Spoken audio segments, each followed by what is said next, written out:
데이터 분석과 함께하는 공모주 투자 당장 TV입니다. 오늘은 5월 3에서 5주 차에 청약이 예정되어 있는 세 종목의 공모주 중에서 놓쳐선 안 되는 공모주가 무엇일지 찾아보도록 하겠습니다.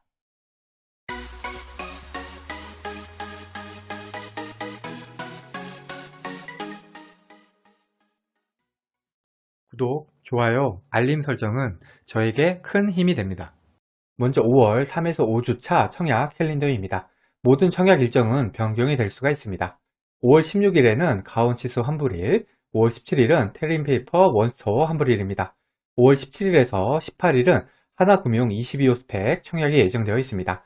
따라서 가온칩스, 테린페이퍼, 원스토어 환불금으로 하나금융 22호 스펙 청약이 가능합니다.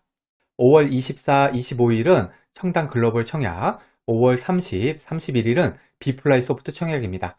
따라서 5월 3에서 5주차는 청약이 겹치는 종목이 한 종목도 없습니다. 청약 종목 리스트를 보시겠습니다.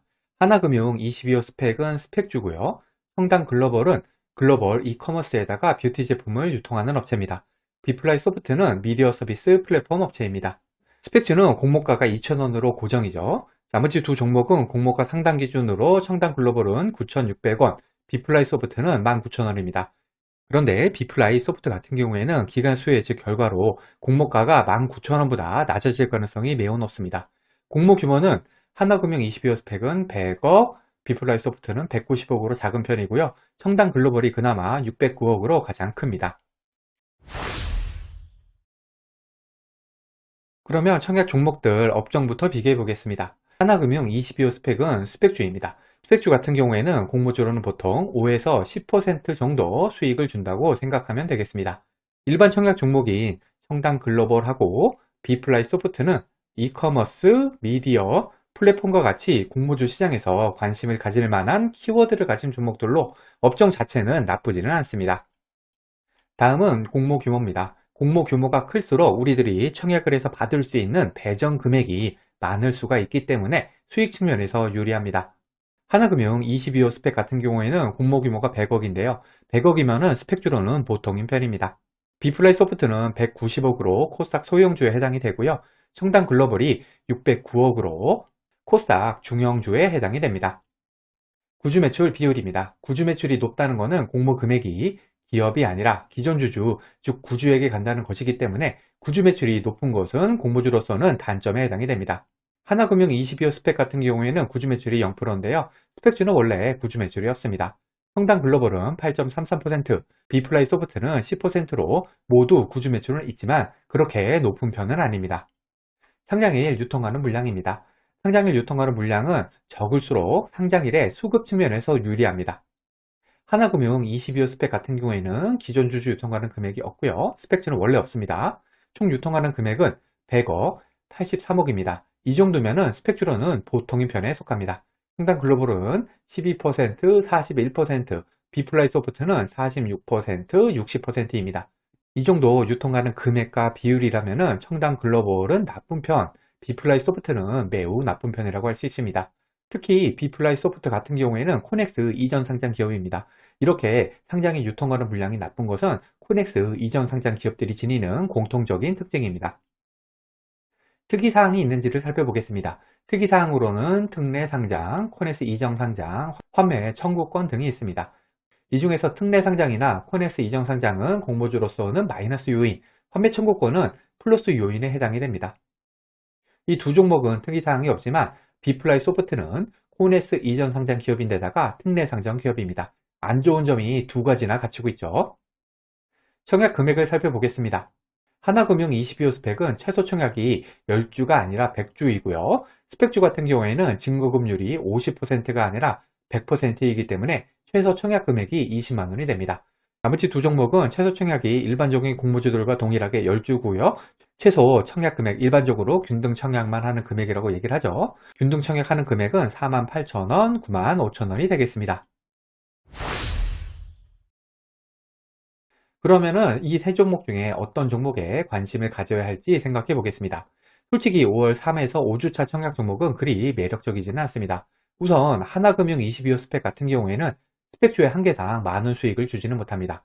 더군다나 청약 증권사인 하나금융투자가 청약 수수료가 2,000원이 있기 때문에 이 점이 굉장히 스펙주로는 치명적입니다. 수벅 한 잔 정도를 노려볼 만한 종목이라고 생각하시면 되겠습니다. 비플라이소프트는 코넥스 이전 상장 기업이라서 유통하는 물량이 매우 불량합니다. 여기에다가 기술 특례 상장 기업이라서 종목가도 좀 애매하게, 즉 비싸게 산정이 된 감이 있습니다. 5월 8일 현재 기준 코넥스 시장 주가가 1,800원으로 공모가 하단이 16,500원보다도 훨씬 낮기 때문에 현재 시점에서는 청약 매력이 거의 없다고 봐도 무방합니다. 아마도 기관수의 측 결과로 공모가가 내려갈 가능성이 아주 높은데요. 공모가가 내려가도록 하더라도 청약 매력은 솔직히 많이 떨어지는 주식입니다. 성당글로벌이 그나마 공모 규모도 좀 크고 업종도 무난하기 때문에 기관수의 측을 한번 기대해 봐야겠습니다. 종합적으로 볼 때 현재 상태라면 5월 하반기에도 공모주 보릿고개가 계속 이어지겠다 이렇게 생각이 됩니다. 아무래도 미국 주식시장뿐만이 아니라 국내 주식시장도 좋지가 않다 보니까 공모주 투자도 그 영향을 받지 않을 수는 없습니다. 그렇다고 공모주를 아예 멀리하기보다는 공모주 투자에 내공을 쌓는 기간이라고 생각하시면 더 좋지 않을까 생각을 합니다. 누가 뭐래도 분명 공모주 투자는 저위험 중수익 투자로서의 매력이 있는 투자이기 때문입니다. 오늘은 상세한 분석 없이 기본적인 데이터로만 검토한 결과입니다. 보다 상세한 종목 소개 및 청약 전략은 개별 종목 영상으로 찾아오겠습니다. 마지막으로 청약 증권사입니다.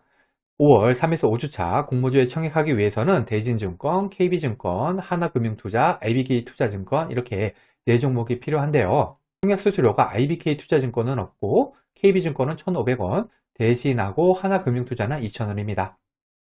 이 중에서 그나마 만들어두면 좋은 증권사는 성당글로벌 청약증권사 중에서 배정 수량이 가장 많은 KB증권이 되겠습니다. KB증권은 소소한 이벤트도 많이 하기 때문에 없으시면 이참에 한번 만들어 두시면 되겠습니다.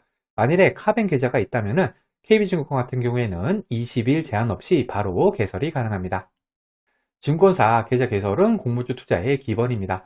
귀찮으시더라도 혹은 당장 청약할 종목이 아니라고 생각이 되더라도 미리미리 만들어 두시기 바랍니다. 과거의 데이터가 미래를 보장하지는 않습니다. 오늘 영상은 참고만 하시길 바랍니다. 공모주는 기관수의 측 결과를 꼭 확인한 다음에 청약을 해야 합니다. 기관수의 측 결과와 상장일 유통하는 물량이 아무리 좋다고 하더라도 공모주 투자는 손실을 볼 수가 있습니다. 이 영상은 공모주 관련 정보 제공을 위한 것으로 종목 추천 영상이 아닙니다. 후회 없는 투자를 위해서는 반드시 공부하신 후 스스로 투자 여부를 결정하셔야 합니다. 이상으로 오늘 영상을 마치겠습니다. 오늘 영상이 도움이 되셨다면 구독, 좋아요 그리고 알림 설정까지 부탁드립니다. 감사합니다.